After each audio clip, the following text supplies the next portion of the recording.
Hey guys, welcome back to Outlaw Country. Been a while. Been a minute. I'm back from the North Country. The hunting trip was a 100% success. We been home a few days now, got things all cleaned up, got our moose into the butcher to be butchered up, and got all our gear cleaned up.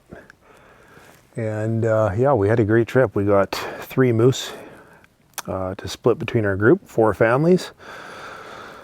So everybody should have plenty of meat for winter, which is fantastic. And we saw quite a few stone sheep. We saw 10 rams, which is pretty good. And unfortunately, we were not able to seal the deal on any of the rams we saw. We got close a few times, but we just couldn't make it happen. We had one ram, well, sorry, there was 4 rams in a group that we'd put a stock on, and they were about 4 kilometers away, you know, 2.5, 3 miles away when we first saw them.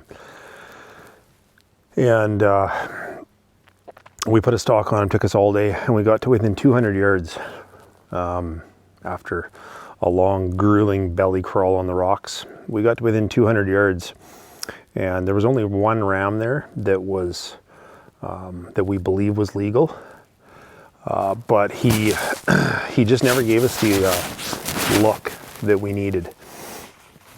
And with these sheep, these are stone sheep that we're hunting, so with sheep, they need to be full curler or 8 years old, minimum of 8 years old.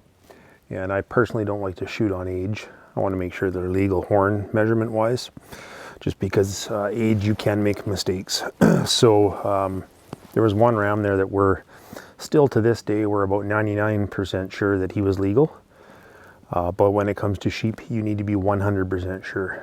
I will not pull the trigger on any animal unless I'm 100% confident that it's legal. And I just couldn't, I couldn't be 100% sure. Neither could my partner. So we had that ram at 200 yards. He just wouldn't give us a good look. His right horn was quite high, looked like to be well over the bridge of his nose. His left horn was broomed off right at, you know, roughly right at the bridge of his nose. And couldn't make the call. And I'm not going to take an animal's life unless I'm 100% sure. So we let him walk. And that was the only real opportunity we had.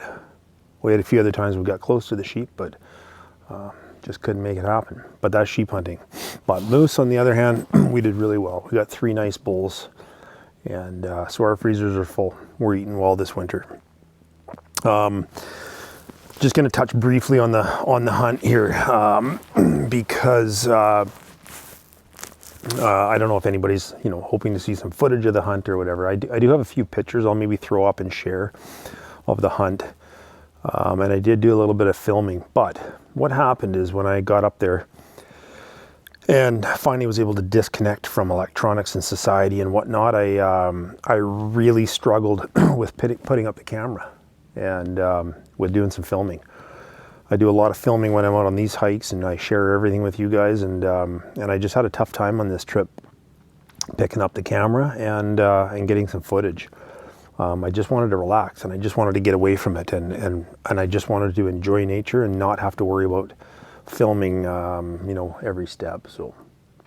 So anyways, that's what I did. I didn't do a ton of filming this year.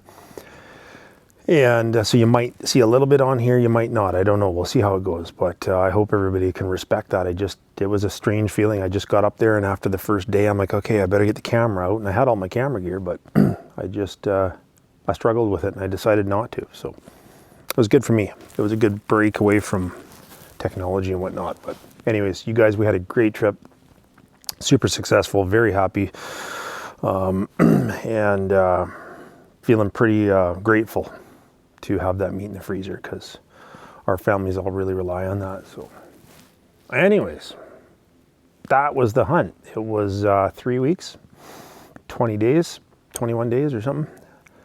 And we had a great time. We loved every minute of it. So what else we got going on? Just before I left for hunting, just before we left for hunting, I was able to I was able to make a few phone calls, and I'm going to grab my phone because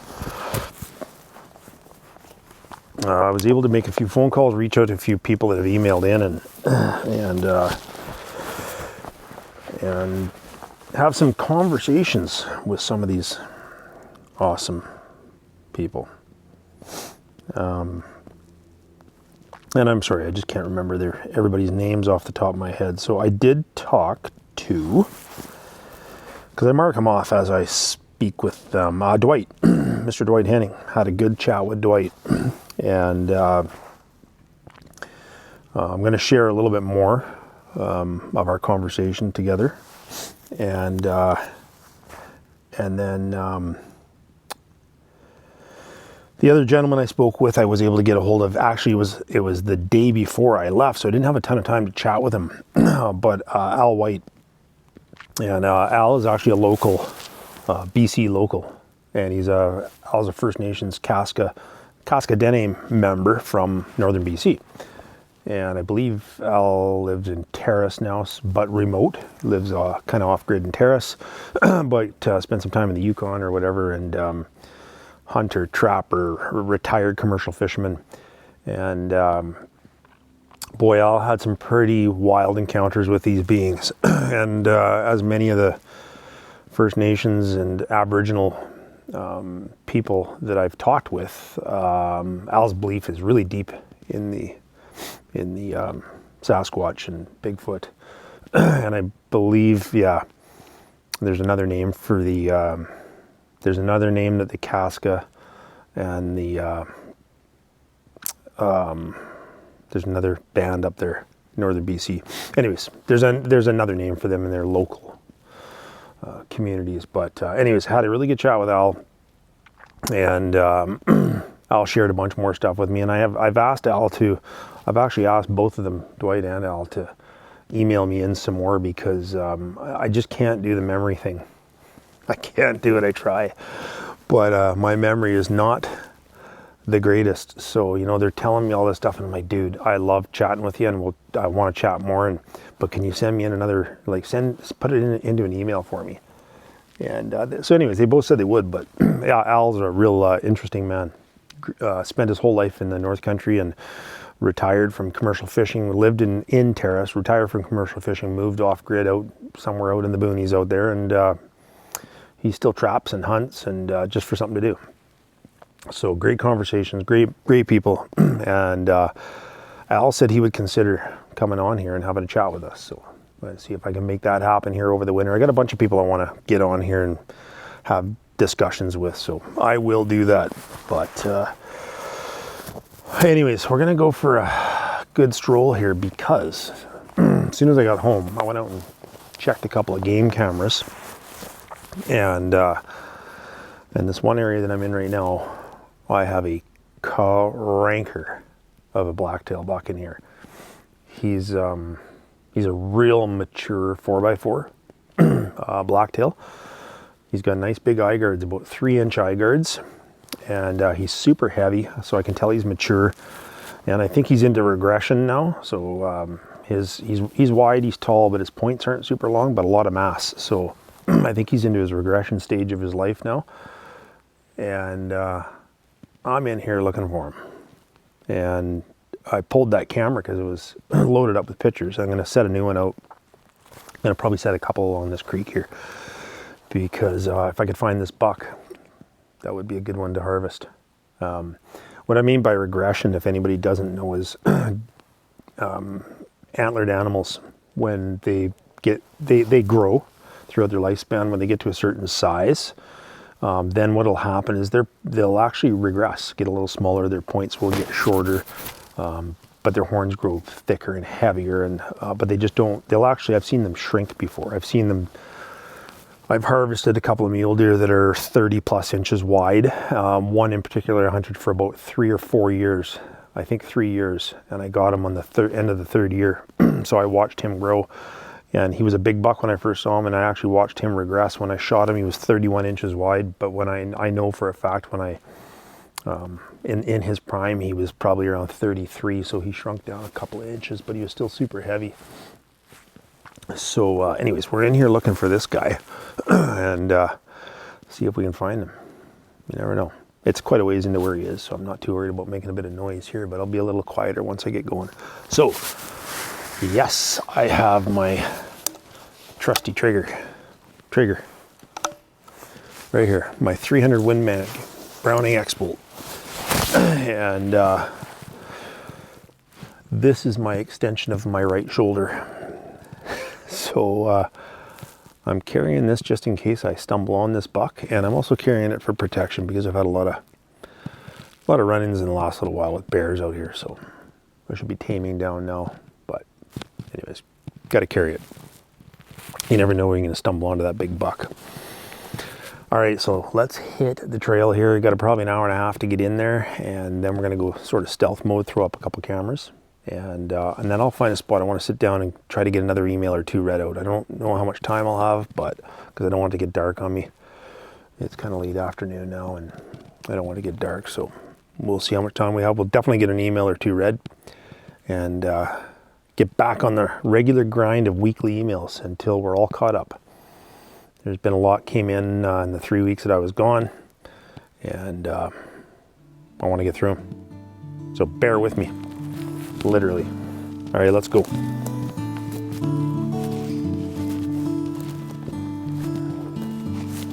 Sees very much traffic at all. I've been coming in here for quite a few years now, so.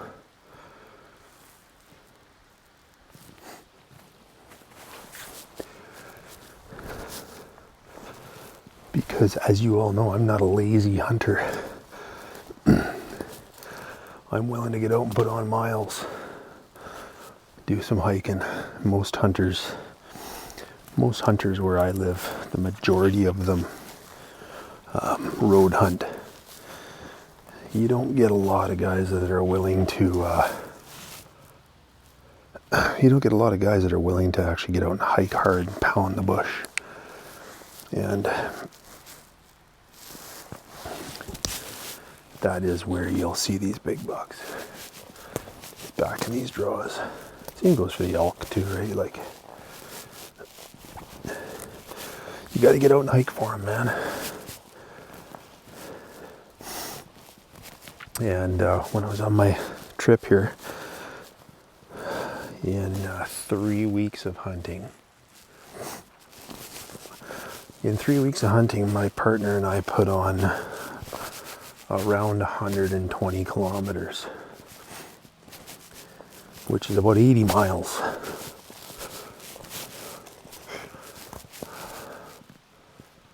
Yeah, about 80 miles of hard hiking. One day we did 19 kilometers, which I don't know how many miles that is. I'm not good with the conversion thing, but we did 19 kilometers. And we gained about 4,000 feet of elevation in about 5 kilometers. So it was real steep. Look at that, something's gone over that log there, eh? Dragged over that log, and this moss right here came off that log.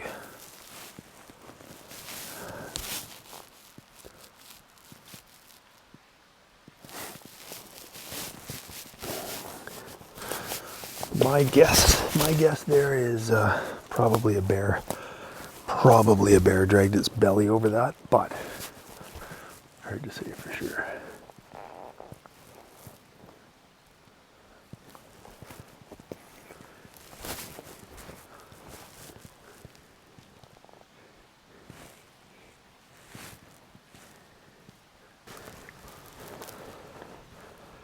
Yeah, okay, here's my game trail.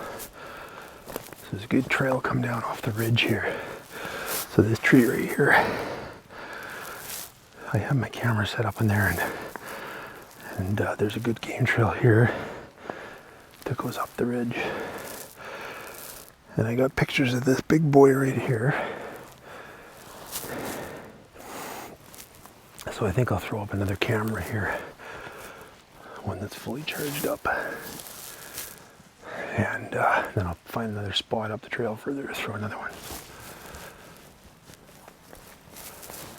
So you're probably all wondering if possibly I had anything strange happen on our hunting trip.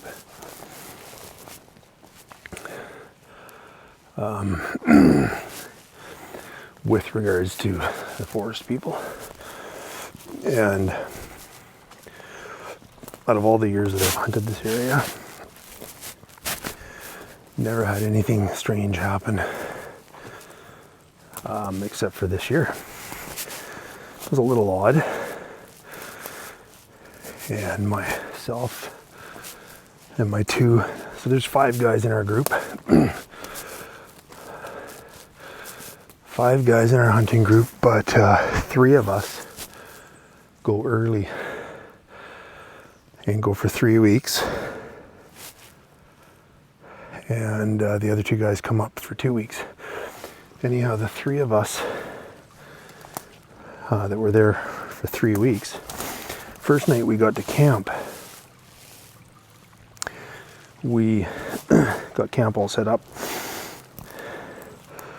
did all of our camp chores, and we heard a real strange sound just before dark. And it was kind of like almost like a cross between possibly a wolf, but definitely not a wolf.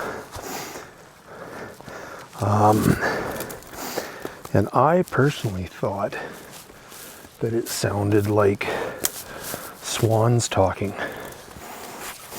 And there is a lake. Not far from where we camp. So it sounded, to me it sounded like swans talking, but these things, it sounded like there was maybe 2 or 3 of them making noises. And it went on for hours and hours. And in fact, my one buddy said he heard it all night long. And he was like, what the hell is that? Like, we were all kind of like, what in the hell is that? It just sounded very, very strange. And I said, God, it sounds like swans. The only problem, what debunked that was they moved. So at first it was a fair ways away from us, and then it moved and it got actually fairly close behind our camp. And it was then that I kind of went, that's not swans. But yeah, my buddy Brian said that he heard it all night long. He heard this strange sound. And then when I woke up in the morning at 5 o'clock in the morning, I woke up, or 4:30, 5 o'clock, I woke up and the frickin' things were still making the sound, which to me was bizarre. And within half an hour of us getting up, went silent. So that was pretty odd because, you know, usually I can, I usually have an explanation for what I've heard, but I didn't know what that was. None of us did. So that was kind of strange, but other than that one night and those strange sounds, all good in the front. There was nothing. We never heard anything. So anyhow, I got one camera set up here. I'm going to take a break, get you guys an email read, hike up the hill, throw up another camera. I'm going to work my way around up the creek here a little bit. I got to cut up onto the mountain, and I'm going to work that top ridge because these big blacktails, they love the rocky ridges, steep shit. So that's where I'm going to go. That's where they go, that's where I go. But I want to get an email read out here for you, or maybe 2, we'll see how it goes. And then I'll carry on and get back into our regular scheduled programs.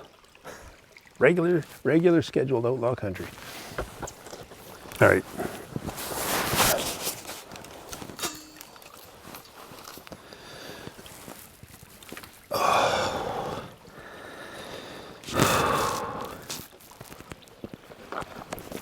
Oh, man.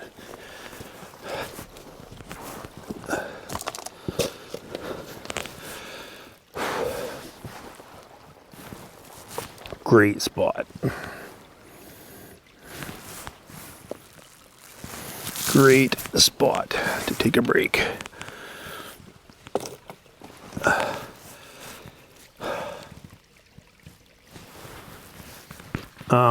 Just wanted to give a quick mention to one of our loyal subscribers. I believe she's an Outlaw Country member as well. Doesn't matter. But this wonderful woman, Kim Erickson, before I left for my trip, about a month and a half or so before probably, Kim emailed me and said, I want to make you some socks, some nice wool socks for your hunting trip. So measure your feet for me and let me know. She gave me the measurement, or told me how to measure my feet, so I did. And bless her heart, Kim emailed me, or bless her heart, Kim mailed me, and she mailed Mrs. Outlaw some hand knit wool socks and gloves and neck warmers. And bless her heart, man, I'm telling you. Oh, there we go. Bless her heart. I took those socks on my trip, and absolutely the best wool socks that you'll ever see in your life. They were phenomenal, super warm, super comfortable. We get into pretty cold temperatures up there up north, and those socks paired with my boots did the job, kept my feet nice and warm. So thank you so much, Kim. What an amazing person. There sure are good people out there in the world, aren't there? So many of them. So anyways, I wanted to give a shout out to Kim. I really appreciate that, Kim. Thank you so much. They're just beautiful socks. And what else we got? I know that I talked before I left about doing another giveaway for the members here of the channel. I think we've got somewhere around 35 members now to Outlaw Country, and I want to do some giveaways for you guys. Problem being is Canada Post has decided to go on strike. So they are on strike, and there's no mail coming and there's no mail going. So I can't mail anything. And I've got another gentleman, Mr. Kiko Martin.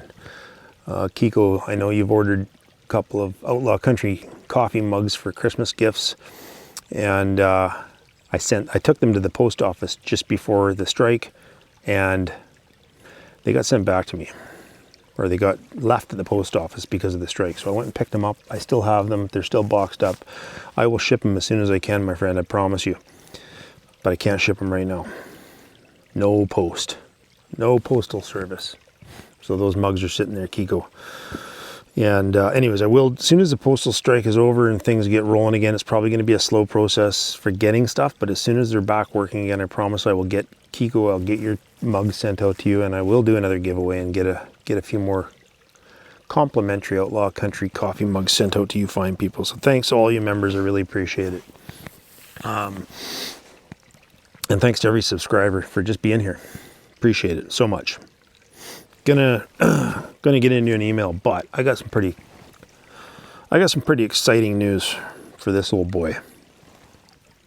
I found out quite some time ago, but I didn't really want to say too much, and I wanted to keep it private for family reasons or whatever. But I think now it's good enough time as any to let everybody know that I am so thrilled and excited that I have my first grandson coming. My oldest daughter and her husband are expecting, and my first grandson, my little man, is going to be born sometime in late February, early March. And I can't tell you how friggin' excited I am. I'm over the moon, man. There's nothing on this planet more important to me than family, and to have our family growing is phenomenal. Just love it. I am thrilled. So just wanted to share that with you guys. Pretty exciting moment for our entire family. Anyhow, let's get into an email here. Let's get into an email.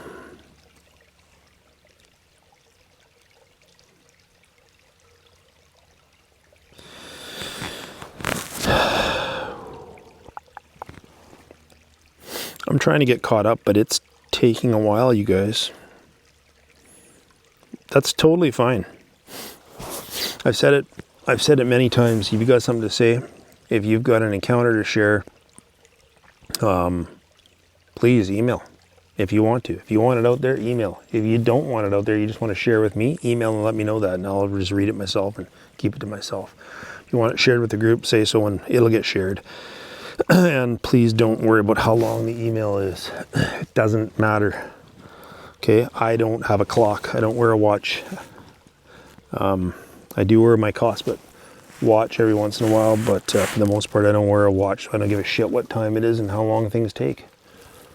I'll read what you guys send in, so I'm getting through them. Here we go. Next on the list. Hey Darren, my name's Brady Heathcote, and I live outside of Hay River in the Northwest Territories. I'm 48 years old, and I was born and raised up here. And I wouldn't ever live anywhere else. I grew up on a remote homestead, just mom and dad and my brother Brian and I. My dad taught us hunting skills as well as bushcraft skills at a very young age, because it's what we needed to learn to survive. My dad grew up in the Yukon, where they often referred to these beings as Nagani. That's the name, Nagani.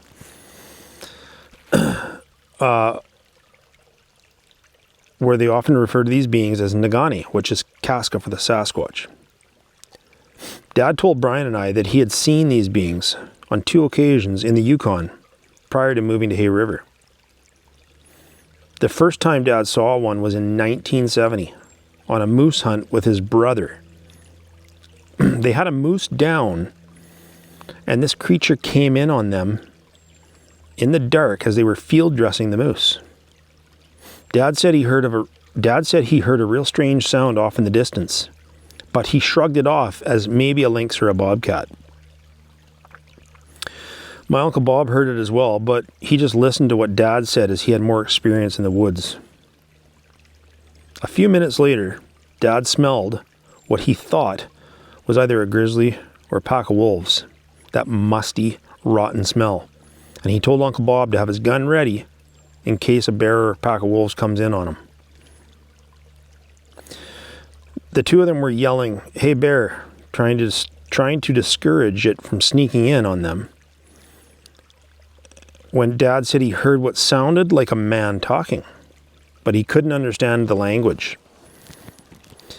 It was at that moment that Dad realized, or thought, that he was now dealing with a Nagani. He had heard from several Yukon natives over the years that the Nagani have the ability to mimic any sound, even voices. And he was certain that's what they were dealing with. The noises stopped, and they continued to process the moose. A few minutes later, Dad felt the overwhelming feeling of being watched. He turned around with his flashlight, and right behind him and my uncle, maybe 30 feet away, in the small trees, were 2 huge hairy beings. Dad said he got a good look at the one, and it was literally a caveman-looking creature completely covered in hair. And they were at least 2 feet taller than him and Uncle Bob. Dad never told me this story until I was in my early 20s and had seen something super strange while out hunting caribou. I'd been out for 3 to 4 days looking for the migrating herd, and it was almost dark when I returned to camp one night.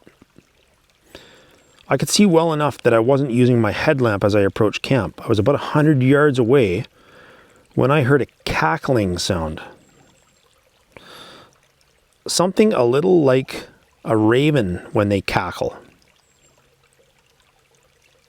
I stopped to listen to the sound, and all of a sudden I saw a bright flash of light at my camp.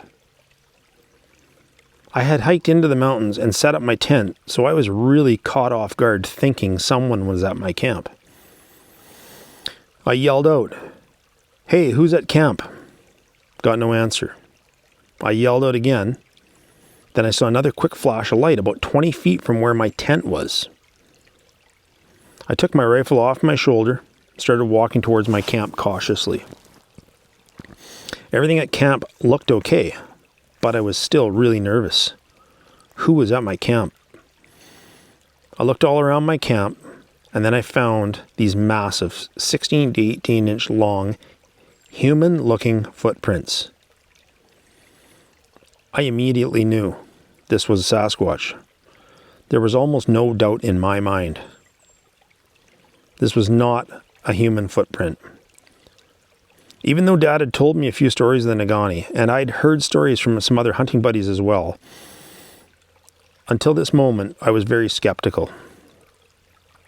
Seeing those tracks completely changed my mind, and it was right then that I realized these beings did, in fact, exist.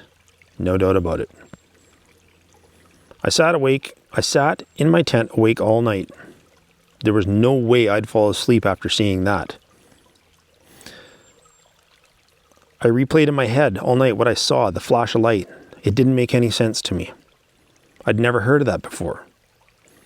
Well, I woke up in the middle of the night to a strange sound.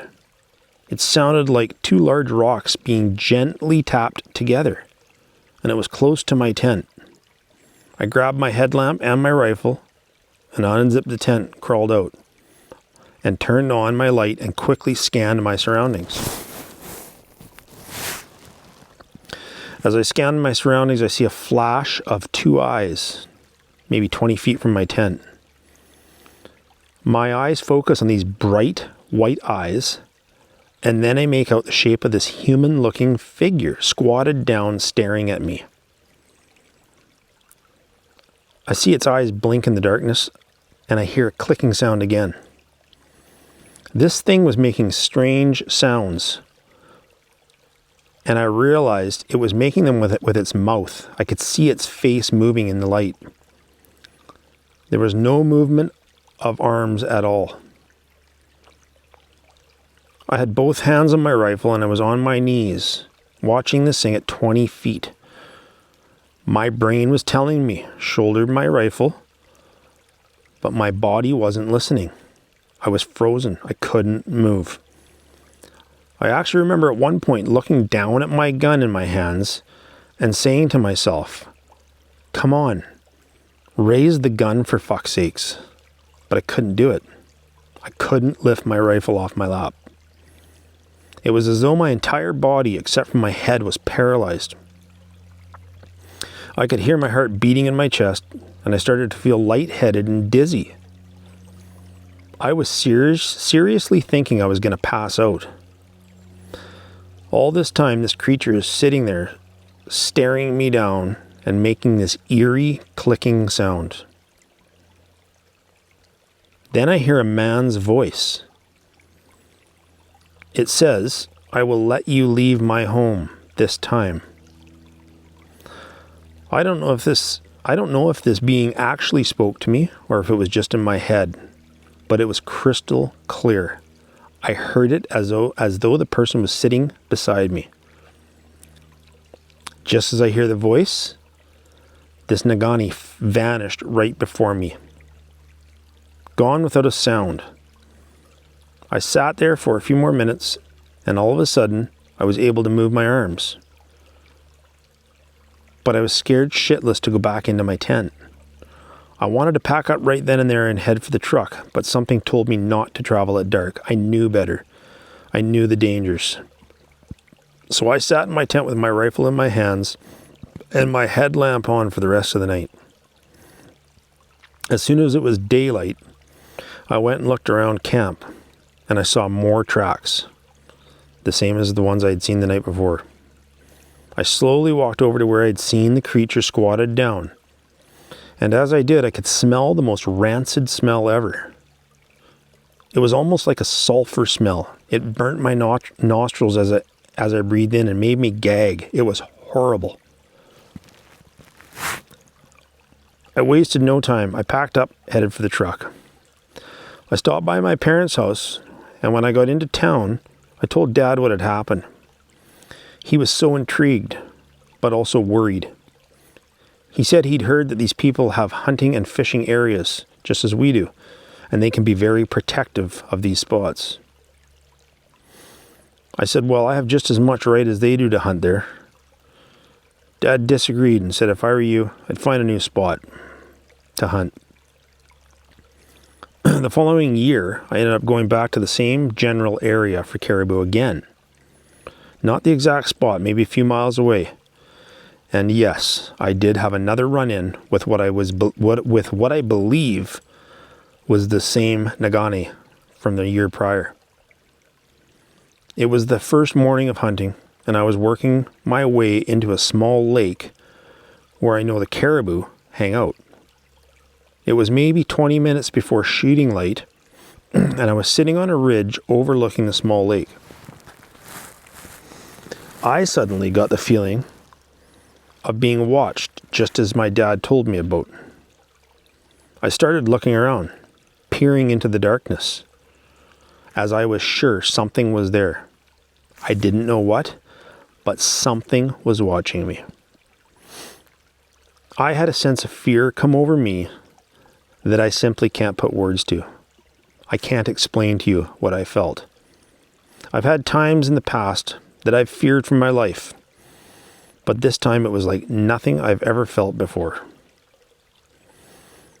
My body was shaking uncontrollably, and I had a thought of something grabbing me around my neck. It was like I was dreaming, but I was completely awake. It was kind of like a premonition or something. I was certain at any moment something was going to happen. I was actually hyperventilating and had to keep talking to myself saying, "You're okay, man, you're okay."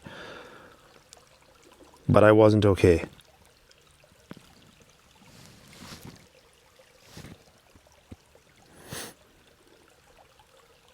I suddenly felt something brush the back of my neck. I spun my head around to see this massive creature crouched down directly behind me, 2 feet away from me, breathing on my neck. I'm not really sure what happened next, Aaron. I don't know if I lost consciousness or what. But the next thing I actually remembered was opening my eyes and seeing the stars and the sun rising. My rifle was across my lap, and it was loaded. If I did actually lose consciousness, it was only for a moment or so. But it's all a blur. I honestly can't remember. As soon as I came to, I realized what had happened. I started feeling really dizzy, and I had a horrible headache. I got up and started heading for my camp, and it was all I could do to put one foot in front of the other. I packed camp, and just before I put my pack on, I got sick to my stomach and felt like I was going to pass out again. At this point, I was really concerned for my health. What the hell had happened to me? What was going on? I did make it to my truck, and after an hour on the road, I did start to feel a little bit better. This incident really took its toll on me mentally, and I had a real tough time going back out hunting or even stepping foot into the woods for that matter. I talked to my dad about it, but he didn't have much to say other than, "I told you not to go back there." It took me a couple years to work up the courage to go out for a hunt again. And my hunting partner helped me overcome my fear of a place that I once felt so at home with. I truly loved the wilderness and being in the mountains, but that love was gone. Even to this day, I get severe anxiety when I go out for a hunt. I'm scared all the time. I'm constantly looking over my shoulders. If I do spend the night, most of the night is spent staring at the tent ceiling. These Nagani have abilities that we humans can't even begin to comprehend. I've been charged by bears.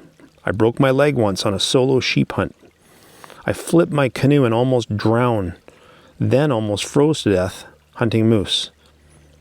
But nothing compares to the fear this huge being instilled on me that day. When our eyes locked at 2 feet away, I thought I was a dead man for sure. Dad passed away 2 years ago, and just before he died, he said, "Always follow your intuition and watch your back in the woods." I've probably already taken way too much of your time, Darren. But I've been waiting a long time to find the right person to discuss my encounter with. I have talked to a couple of friends of mine about this, but I know how hard something like this is for a non-believer to believe. Please feel free to reach out to me if you want to. My number's here as well if you ever want to call and chat. Thanks for listening, taking time from your busy schedule to read my email. Take it easy out there, Darren, and always watch your back. Thanks so much, Brady Heathcote.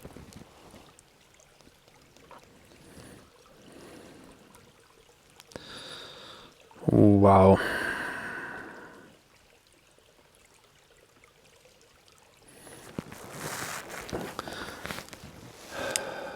That's wild, Brady.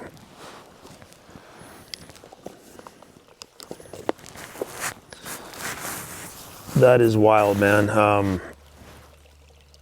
The most disturbing thing about that for me to read is hearing you lose your passion for hunting and the outdoors and whatnot. That's the hardest part for me. I get it. I do. I get it. Because I'll tell you right now, I'm going to tell you something. For all you people out there that have never, and I know that the number of people that have experienced these beings in any way, shape, or form are just a fraction of the people out there. All right, just a fraction. But for anybody that hasn't experienced something with them, it's terrifying. Okay, it is absolutely terrifying because you're dealing with something that you know nothing about. And when you are, screamed at or warned, or see one of these people in an area that you're in, and you know that they don't want you there, it's horrifying. It's absolutely terrifying, and you can't understand it until it happens to you. So I get it, Brady, man. I as I said, I had life scared out of me deer hunting one year, and in a valley, and I never went back. That was over 35 years ago, and I never went back to that place ever, because it's scary. And just thinking about, I was hiking up that draw, and thinking about that right now just makes me shiver. Scares the shit out of me, because whatever, I know what it was, but I say whatever it was, that being did not want me in that valley, and it made that crystal damn clear.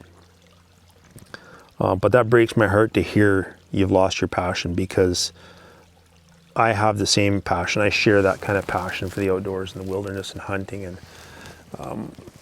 I absolutely love the outdoors. And the thought of that being taken away from me is, it's horrible. Dude, I'm totally going to get a hold of you. I'll give you a phone call. I'll email you and I'll give you a phone call. I promise. I promise you. I got a lot of phone calls to catch up on. I got a lot of people I need to get a hold of, but I will get a hold of you. Thank you so much for writing in. Appreciate it. And I hope things change for you. I truly do. Terrible. But once again, here's what I think. Here's my thoughts on some of this is, I'm still here. Steve Isdall is still here. Fred Roll is still here.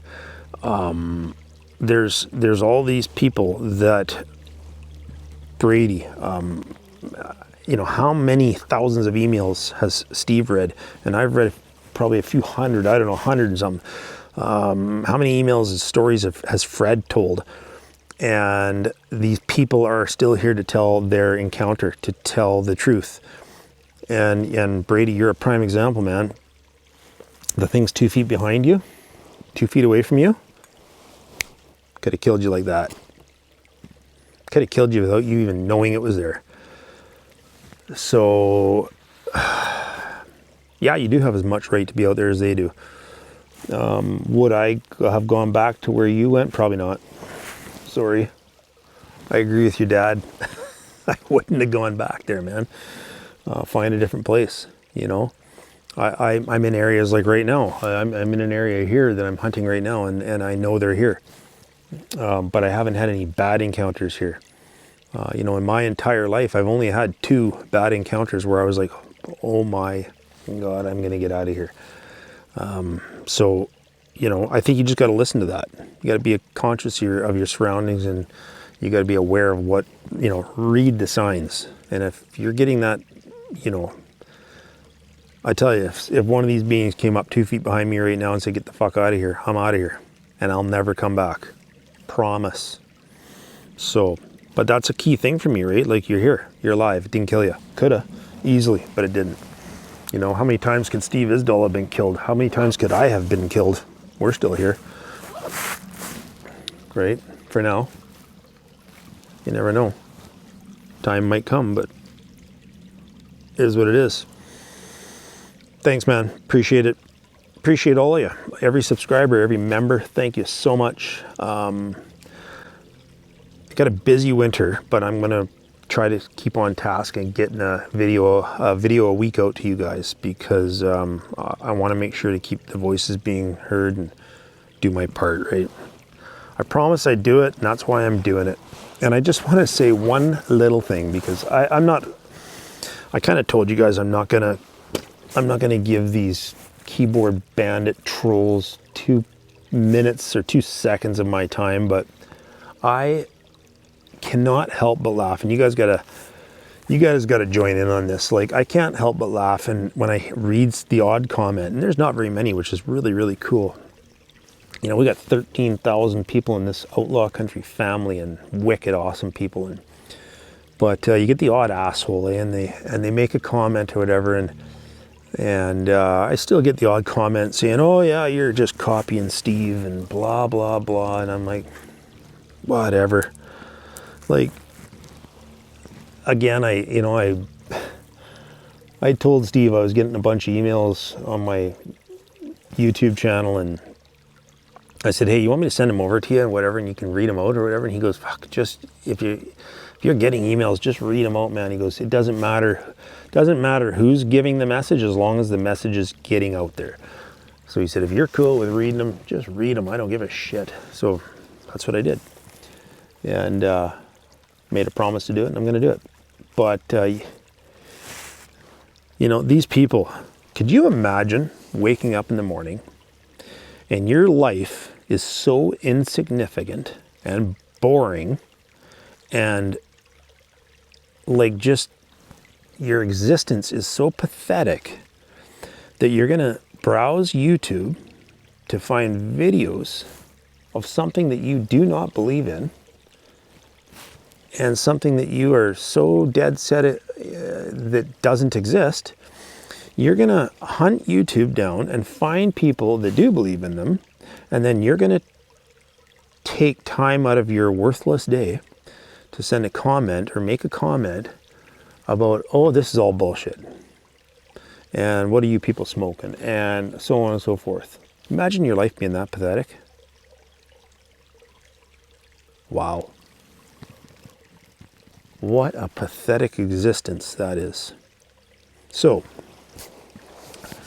to those few keyboard bandit troll losers that have absolutely zero life, that sit in the basement of mom and dad's house at 45 years old, on their computer, searching YouTube, looking for channels that they can slam. Think about it. Just think about your life. That's it. That's my little ode to the trolls. Done. Not happening again for a long time. Just wanted to say that. Anyhow, I'm gonna rock and roll here because I got about an hour and a half before dark, and I got about an hour and a half, hour and 45 minutes to get to my truck. That means it'll be dark, so I'm gonna roll. You guys are awesome. Every one of you, all 13,000 of you are unreal people. Be safe. Get out and do something you love to do. And I say it every time I make a video.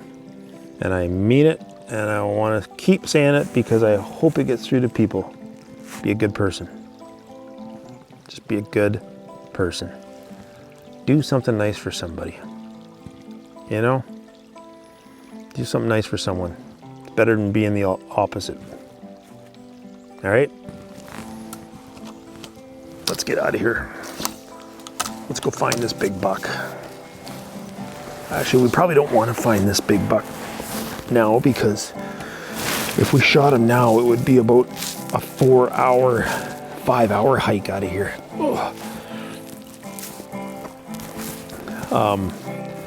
Some people might wonder, what do you do, you know, if you're out like this? You know, I don't have my pack frame or nothing. I'm not expecting to see this buck, but it could happen, right? What do? You shoot a deer. You got no pack frame to pack the meat out of here or whatever. I've done it many times. You field dress the animal, and then you can cut their haunches on their legs, and you stuff the animal's front legs through the haunches of the back legs. And I always carry cordage with me, and you just tie their legs up with cordage, and you can actually put that entire deer. These deer aren't big, right? They're blacktails. You can put that deer on your back like a backpack and carry it out. I've done it. I've done it with mule deer, bigger deer. So that's what I would have to do. I'm hoping we don't do that. All right, let's get out of here, guys. We'll see you in a week.